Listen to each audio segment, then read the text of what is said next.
बिस्मिल्लाहिर्रहमानिर्रहीम।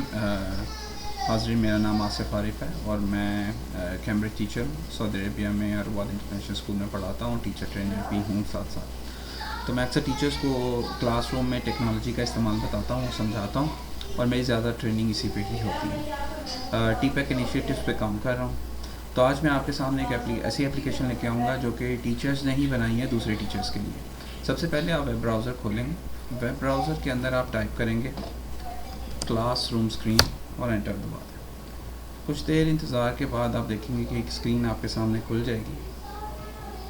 ये स्क्रीन एक टीचर ने बाकी तमाम टीचर्स की मदद के लिए बनाई है कि उन टीचर्स जब पढ़ाते हैं तो उनको किन किन किस्म की चीज़ों की ज़रूरत होती है, वो सारी फैसिलिटीज़ इसके अंदर मौजूद है। सबसे पहले मैंने कहा ये क्लासरूम स्क्रीन है, मगर ये स्क्रीन नहीं लग रही है, ब्राउज़र लग रहा है। डेफिनेटली एक वेब एप्लीकेशन है, लेकिन हम इसे स्क्रीन बहुत आसानी से बना सकते हैं सिर्फ एक क्लिक करके।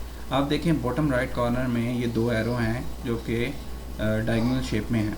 आप जस्ट इस पर क्लिक करें, आप इस वक्त देख सकते हैं कि आपके सामने एक स्क्रीन मौजूद है। अब ये ब्राउज़र नहीं लग रहा, अब ये एक स्क्रीन लग रही है। इसके जो बाकी फ़ीचर हैं वो मैं बाद में डिस्कस करता हूँ। सेकंड फ़ीचर, ये डाउनवर्ड एरो देख रहे हैं, इसके नीचे कुछ डॉट्स हैं। जब आप इस पर क्लिक करेंगे तो ये कंट्रोल पैनल छुप जाएगा और जब आप इस पर दोबारा क्लिक करेंगे तो कंट्रोल पैनल विजिबल हो जाएगा।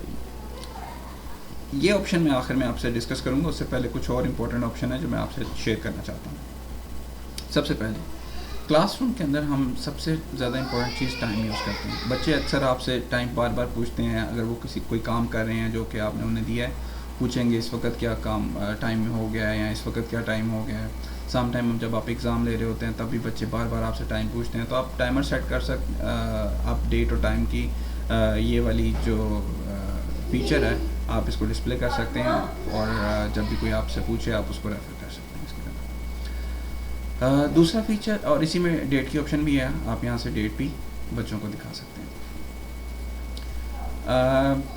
इसकी दूसरी ऑप्शन पे चलते हैं। जो इसकी दूसरी ऑप्शन है आप देख सकते हैं, ये है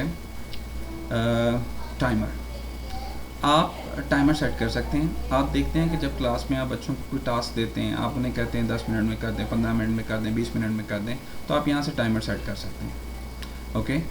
अब बहुत सारी और भी वेब एप्लीकेशन है जहाँ पे आप टाइमर सेट करते हैं, जैसे ऑनलाइन स्टॉप वॉच है, वो भी काफ़ी अच्छी ऐप है। लेकिन आप देखते हैं कि जब आप कोई भी चीज़ इंटरनेट पर सर्च करते हैं और बच्चे आपके सामने क्लास में होते हैं, तो आजकल बहुत ज़्यादा चांसेस हैं कि वो फाहिश तस्वीरें सामने आ जाती हैं। तो अपने बच्चों को इस तरह की इन्फॉर्मेशन से बचाने के लिए हमें ये टूल बड़ा कारआमद साबित होता है। तो इस तरह से आप जो है काउंटडाउन टाइमर स्टार्ट कर सकते हैं। आप स्टॉप वॉच भी स्टार्ट कर सकते हैं, इसमें आपके पास लैब की फैसिलिटी भी है, आप रीसेट करके दोबारा से शुरू कर सकते हैं। दोनों फैसिलिटीज़ आपके पास अवेलेबल होती हैं। आप बैक वक्त दो जो है ना स्टॉप वॉच का इस्तेमाल कर सकते हैं। यहाँ पे नीचे +1 की ऑप्शन जहाँ पे दर्ज है, इस पर आप दोबारा क्लिक करेंगे तो एक और खुल जाएगी और इसी पे ही क्रॉस पे दोबारा क्लिक करेंगे तो आपके पास से ये भी गायब हो जाएंगे। तो ये स्टॉप वॉच का इस्तेमाल आप कर सकते हैं। मैं खोल देता हूँ ताकि याद रहे कि क्या क्या चीज़ें हमने डिस्कस की हैं। फिर हमारे पास है ट्रैफिक लाइट। ट्रैफिक लाइट बड़ी ज़बरदस्त चीज़ है। टीचिंग करियर में मैंने ये चीज़ बड़ी अच्छी देखी है। मैं हमेशा जब पढ़ाता था तो मैं अपने बच्चों को हमेशा बताता था कि अगर यहाँ पे रेड लाइट ऑन है तो मुझे आपको कहने की बार बार ज़रूरत नहीं है। इसका मतलब है कि आपने क्लास में बहुत ज़्यादा नॉइज़ लेवल बढ़ा दिया है, तो आपको अपना नॉइज़ लेवल कम करना है। तो जब आपका नॉइज़ लेवल अप्रोप्रिएट लेवल तक रहेगा तो ये लाइट ऑरेंज रहेगी और ग्रीन में, इसका मतलब है आप बहुत अच्छा काम कर रहे हैं। इसी तरह आप अपनी मर्ज़ी से कोई ना कोई रूल सेट कर सकते हैं यूजिंग दिस ट्रैफिक लाइट। सो ये बहुत फ्लेक्सिबल टूल है जो कि आप यूज़ कर सकते हैं। दो ट्रैफिक लाइट सेम है, आप इसमें भी इस्तेमाल कर सकते हैं और इसी पे दोबारा क्लिक करेंगे तो वो बंद भी हो जाएंगे। चौथी ऑप्शन जो हमारे पास है ये बिहेवियर्स की है। तो आप बच्चों को कमांड्स दे सकते हैं कि इस वक्त उन्हें क्या करना चाहिए। जैसे कि अगर ये सिंबल है तो इसका मतलब है उन्हें खामोश रहना चाहिए, ये सिंबल है तो इसका मतलब है कि वो आपस में एक दूसरे से आराम से हल्की आवाज़ में बात कर सकते हैं। ये सिंबल है तो इसका मतलब है कि कोई भी सवाल है तो सबसे पहले अपने नेबर से पूछें, और ये जो लास्ट सिंबल है इसका मतलब है इन्हें ग्रुप वर्क करना चाहिए, मिल के काम करना चाहिए। तो ये वो कमांड्स हैं कि जो आप इंस्ट्रक्शंस बार बार दे के अपना टाइम ज़ाया ना करें। आप अपना टाइम ज़्यादा जो है वो बच्चों की लर्निंग इन्हांसमेंट के लिए स्पेंड करें या उनकी लर्निंग मॉनिटरिंग के लिए स्पेंड करें। सो ये भी बहुत पावरफुल चीज़ है, आप इसे इस्तेमाल कर सकते हैं। अब आ जाते हैं, हमारे पास तीन मुख्तलिफ़ किस्म के वाइट बोर्ड हैं जो हम यहाँ पे इस्तेमाल कर सकते हैं। पहला ये टी बना हुआ है टेक्स्ट बोर्ड है, इसके अंदर आप जो चाहें लिख सकते हैं। मैं ज़्यादातर जो अपने लेसन ऑब्जेक्टिव हैं वो यहाँ पे टीचर्स को रिकमेंड करता हूँ कि वो अपने ऑब्जेक्टिव्स लिखें, उनको बोल्ड करें, उनका साइज़ बड़ा करें, ठीक है। जैसे अगर मैं यहाँ पे कुछ टाइप करता हूँ ऑब्जेक्टिव्स, ओके, जो भी मेरे लेसन के ऑब्जेक्टिव हैं, तो आप सिंपली इसे बड़ा छोटा भी कर सकते हैं। आप ये प्लस और माइनस के साइन से इस विंडो का साइज़ बड़ा और छोटा कर सकते हैं। अगर टेक्स्ट का साइज़ बड़ा छोटा करना है तो ये कंट्रोल बटन्स दिए हुए हैं, आप इनको खुद इस्तेमाल करें, मैं इसकी डिटेल में नहीं जाऊँगा। इसी पे दोबारा क्लिक करेंगे तो ये ख़त्म हो जाएगा। वैसे मैं टेक्स्ट बॉक्स हमेशा ऑन रखता हूँ क्योंकि ऑब्जेक्टिव्स बच्चों को थ्रू आउट द लेसन नज़र आने चाहिए। दूसरा ये जी स्मॉल बोर्ड है, ये बेसिकली टच पैड या कोई भी टच स्क्रीन वाइट बोर्ड है अगर आपके पास, तो उस पर बड़ा इफ़ेक्टिव है। आप ड्रॉ कर सकते हैं, लिख सकते हैं, मैथमेटिकल प्रॉब्लम को राइट कर सकते हैं। बच्चे बड़ा खुश होते हैं इंटरेक्टिव वाइट बोर्ड से खेल के। या आप बच्चों को कोई इंपॉर्टेंट मैथ की प्रॉब्लम समझा रहे हो, डिजिटाइज़र यूज़ करें, तो आप डिजिटाइज़र पे लिखेंगे, यानी राइटिंग पैड पे लिखेंगे और वो यहाँ पे विजिबल होता जाएगा। कोई भी कलर यूज़ करें और उससे जो चाहें ड्रॉ कर सकते हैं आप, ठीक है। और ये भी एक अच्छा टूल है जिसका आप इस्तेमाल कर सकते हैं। तो जब आप इसे क्रॉस करेंगे तो इस स्क्रीन क्लियर हो जाएगी। इसी तरह आप इसका भी साइज़, जो आपका ब्रश साइज़ है, वो आप इससे इंक्रीज़ और डिक्रीज़ कर सकते हैं। देखिए मैंने 30 किया है तो इसका साइज़ बढ़ चुका है। इसी तरह आप इसका साइज़ और इंक्रीज़ और डिक्रीज़ करना चाहते हैं तो यहाँ से कर सकते हैं। इसको मूव करना चाहते हैं तो ये 4 डायमेंशनल एरो है, इसका इस्तेमाल कर सकते हैं। इसका जो मेन चीज़ है कि अगर आपने पूरी स्क्रीन को ही वाइट बोर्ड बनाना है तो ये तो आपकी इसकी ऑप्शन है फुल स्क्रीन वाइट बोर्ड, आप इस पर क्लिक करेंगे तो ये आपके पास आ जाएगा। इस वाइट बोर्ड में काफ़ी फ़ीचर्स मौजूद हैं, जैसे मैं इनको बारी बारी जिक्र करूँगा। ये तो सारे सेम है, ब्रश साइज़ है, कलर्स हैं और क्लियरिंग द स्क्रीन है। इसके अलावा आप यहाँ पे अपनी मर्ज़ी से इसके ग्राफ चार्ट्स वगैरह का इस्तेमाल, आप ब्लैक स्क्रीन चाहते हैं आप ब्लैक यूज़ कर लें, आप ग्राफ चाहते हैं आप ग्राफ यूज़ कर लें। और बहुत सारी किस्म के ग्राफ्स हैं, सम टाइम आपने ड्रॉ करनी होती है मुख्तलिफ़ किस्म की डायग्राम्स, तो ये जो ट्रायंगुलर ग्राफ है ये भी बड़ा कारआमद होता है। इसी तरह एक्स एक्सिस और वाई एक्सिस कोऑर्डिनेट्स जो हैं आप वो ड्रॉ करना चाहें उसके सवालों के लिए बड़ी कारआमद चीज़ है। इस तरह आप म्यूज़िक के लिए बहुत सी चीज़ें हैं, म्यूज़िक स्कोर्स लिखना चाहते हैं या राइटिंग प्रैक्टिस करना चाहते हैं तो ये बड़ी पावरफुल टूल है। लाइंस का, सिंपल लाइंस का इस्तेमाल कर सकते हैं। तो ये सारे फीचर्स आपको यहाँ से मिलेंगे, ठीक है। अब ये जो आपको लगी हुई है क्रॉस लाइन, इसका मतलब है कि कुछ नहीं चाहिए आपको, आप डायरेक्ट बैकग्राउंड स्क्रीन पे लिखना चाहते हैं। अब इस वक्त बैकग्राउंड स्क्रीन है, आप डायरेक्ट इसके ऊपर लिख सकते हैं। Some time teachers pictures discuss करते हैं तो आप अपनी मर्ज़ी से पिक्चर्स जो है ना बैकग्राउंड पे भी लगा सकते हैं। इसका तरीका मैं आपको बताता हूँ जब हम पिक्चर्स पे जाएंगे तब। आई होप कि ये फ़ीचर्स आपको पसंद आए होंगे। ये कुछ फर्दर टिप्स एंड ट्रिक्स हैं, इसको हम बाद में देखते हैं। अब चलते हैं नेक्स्ट पे, मैं इसे क्लोज़ करने लगा हूँ ताकि ये सारा मैटर रिजॉल्व हो जाए। नेक्स्ट है जी QR कोड। QR कोड बहुत पावरफुल चीज़ है। सम टाइम हम बच्चों को कोई ईमेल एड्रेस देना चाहते हैं और हम चाहते हैं कि बच्चे किसी टेक्नोलॉजी का इस्तेमाल करें, तो आप कोई भी ईमेल एड्रेस, अपना फ़ोन नंबर, अपना ईमेल एड्रेस, अपनी वेबसाइट का एड्रेस आप QR कोड में हाइड कर सकते हैं। जैसे मैं अपना फ़ोन नंबर देना चाहता हूँ, मैं एक रैंडम नंबर टाइप करने लगा हूँ यहाँ पे, और ये सिंपली यही रैंडम नंबर यहाँ पे QR कोड में कन्वर्ट हो चुका है इस वक्त जब आप एंटर का बटन क्लिक करेंगे। और आप कोई भी QR कोड रीडर इस्तेमाल कर लें, आप देखेंगे जैसे QR कोड स्कैन किया जाएगा ये नंबर पॉप अप हो जाएगा।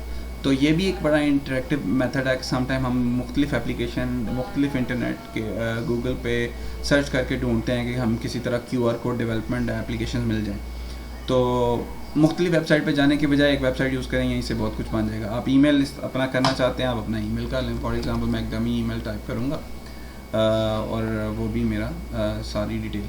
कुछ टीचर जैसे ख़ास तौर पे मैथ टीचर अपने जैसे आंसर्स हाइड कर देते हैं QR कोड के अंदर, कि अगर आप क्वेश्चन पढ़ रहे हैं अपनी मर्ज़ी से आंसर लिखें, उसके बाद आप आंसर चेक करना चाहते हैं, QR कोड स्कैन करें, आपके मोबाइल पे आंसर आ जाएगा। तो ये सेंटेंसेस को भी QR कोड में कन्वर्ट कर देता है। For example this is the class room screen, मैंने लिखा है, मैंने एंटर दबाया, आप देखेंगे QR कोड चेंज हो चुका है और जब भी आप स्कैन करेंगे आपको ये वाला मैसेज आ जाएगा। इससे आगे चलते हैं। ये है इसका माइक। आप साउंड लेवल अपनी मर्ज़ी से सेंड कर सकते हैं, लेकिन इसके लिए आपको माइक की ज़रूरत होगी। क्लास के अंदर जो साउंड का लेवल मॉनिटर करने के लिए आप इसे इस्तेमाल कर सकते हैं। जैसे अगर बच्चों की वॉइस लेवल, डीबी लेवल क्या है, वो आप यहाँ से चेक कर सकते हैं। फिर सम टाइम क्या होता है कि बच्चों से आप सवाल पूछते हैं तो आप रैंडम बच्चे को सिलेक्ट करना चाहते हैं, तो अक्सर स्टूडेंट्स की लिस्ट टीचर्स के पास मौजूद होती है। आप सिंपल वो लिस्ट ऑफ नेम को यहाँ कॉपी एंड पेस्ट करें, ठीक है। और जैसे मैं अभी यहाँ पे सिर्फ कुछ नाम लिखता हूँ, आसिफ, सफ़िया, अली, अकबर और सलीम। और अगर मैंने कोई रैंडम नेम चूज़ करना है, मैं सिर्फ चूज़ का बटन क्लिक करूँगा, एक रैंडम पर्सन चूज़ हो जाएगा। आप इसको ग्रुपिंग के लिए भी रैंडम ग्रुपिंग के लिए भी इस्तेमाल कर सकते हैं, ग्रुप बनाने के लिए। आप इसको बच्चे को सिलेक्ट करने के लिए कि वो सवाल का जवाब दे, उसके लिए भी इस्तेमाल कर सकते हैं।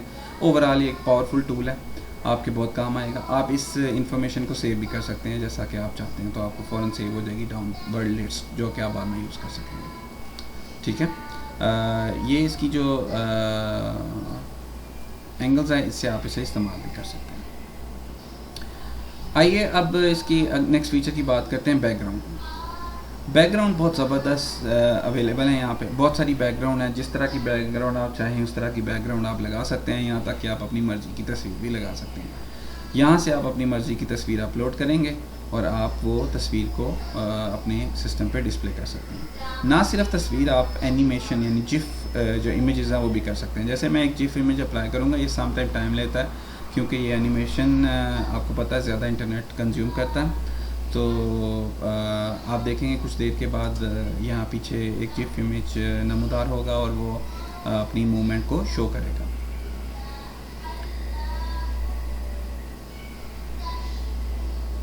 जब तक ये होता है, मैं आपको इसके नेक्स्ट फीचर के बारे में बताता हूँ, जो कि लैंग्वेज है। बहुत सारी ज़ुबानों में ये आप ये यूज़ कर सकते हैं। आप देख सकते हैं जो उस लैंग्वेज में आप चाहते हैं वो लैंग्वेज अनफॉर्चुनेटली उर्दू इसमें अवेलेबल नहीं है, लेकिन इसके अलावा और बहुत सारी इंटरनेशनल लैंग्वेज इसके अंदर अवेलेबल हैं जिसका आप इस्तेमाल कर सकते हैं।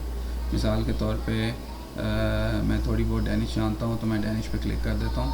ये सारा कुछ डैनिश में कन्वर्ट हो गया है। जैसे ये हुआ मीन वॉच को कहते हैं, स्टॉप हुआ, ओके, ट्रैफिक लूज, और ये सारी इंफॉर्मेशन अवेलेबल है। लास्ट फीचर की तरफ जाता हूँ जो कि मैंने आपसे रोका हुआ था, वो ये है। क्लासरूम में अक्सर हम जब क्लासरूम ख़त्म करते हैं तो एक बहुत ज़बरदस्त टूल है कि हम बच्चों से फ़ीडबैक लेते हैं। तो ये बच्चे बड़े खुशी से, मैंने ये देखा है कि बहुत खुशी से आपको फ़ीडबैक देंगे। आप जब इस पर क्लिक करेंगे तो ये आपको ऑप्शन देगा कि आप कोई एक सवाल चूज़ कर लें और उसके लिए सिंबल चूज़ कर लें। ये ऐसे ही है कि जैसे आप किसी सुपरमार्केट में जाते हैं या किसी स्टोर में जाते हैं तो वहाँ पे एक मशीन लगी होती है जिसके ऊपर 4-5 स्माइली बने होते हैं और आप एक स्माइली को क्लिक करते हैं कि आप कैसा फ़ील कर रहे हैं स्टोर में आके। सो ये है एग्ज़िट पूल, एग्ज़िट टिकट के नाम से भी जाना जाता है। तो आप ये थोड़ा सा टाइम लेगा, मेरा इंटरनेट स्लो है आजकल, आपको पता है क्वारंटाइन लाइफ में, और कुछ स्लो हुआ ना हो, लाइफ भी स्लो हो चुकी है और इंटरनेट भी काफ़ी स्लो हो चुका है। ये इस वक्त पूल मेरे सामने खुल रहा है। आप ये देखेंगे कि ये 5 जो हैं इमेजेस आपके सामने हैं। अपनी मर्ज़ी से कोई भी सवाल यहाँ लिखते हैं और आपके बच्चे सिर्फ आएंगे। आप ये सारी ऑप्शन में से जो सी मर्ज़ी ऑप्शन चाहें सिलेक्ट कर सकते हैं। आप चाहें तो 4 ऑप्शन दें, 3 दें, 2 दें, जैसे मर्ज़ी दें। What do you think of today's lesson, आप उर्दू में भी टाइप कर सकते हैं, बट उसके लिए आपको उर्दू का कीबोर्ड चाहिए होगा। फिर इसी तरह आप कोई भी क्वेश्चन कॉपी एंड पेस्ट करें, बच्चे इसके मुताबिक आंसर कर देंगे। जो जहाँ पे क्लिक करेगा उसके मुताबिक डेटा मेंटेन होता जाएगा। और यहाँ पे मैं कुछ डेटा एंट्री कर रहा हूँ, आखिर में मैं सिर्फ शो रिज़ल्ट करूँगा और मुझे पता चल जाएगा कि कितने बच्चे हैं जिन्होंने बग़ैर किसी बायसनेस के वो उन्होंने बताया है कि उनको आज का लेसन कैसा लगा। सो ये एक बड़ा पावरफुल टूल है जो कि हम यूज़ कर सकते हैं, और इन रिज़ल्ट्स को आप बाद में डिस्प्ले भी कर सकते हैं और आप बता सकते हैं कि आप कितने अच्छे टीचर भी हैं। ये देखें, इस वक्त तक वो पेज अपलोड हो चुका है। बस कुछ ही लम्हों में आप देखेंगे कि यहाँ पे जिफ नमूदार हो जाएगा और वो एनिमेशन, और मैं इसे यूज़ करता रहा हूँ और ये बेहतरीन पावरफुल टूल है। ठीक है, आप अपने सिस्टम पर इसे ज़रूर ट्राई कीजिएगा और अपने रिमार्क से मुझे ज़रूर बताइएगा कि आपको ये वीडियो कैसी लगी और आप किस तरह की और वीडियोस मेरी तरफ से चाहते हैं और किस तरह से ऑनलाइन टूल यूज़ करते हुए मैं आपकी मदद कर सकता हूँ। आपका Asif Arif, thank you so much.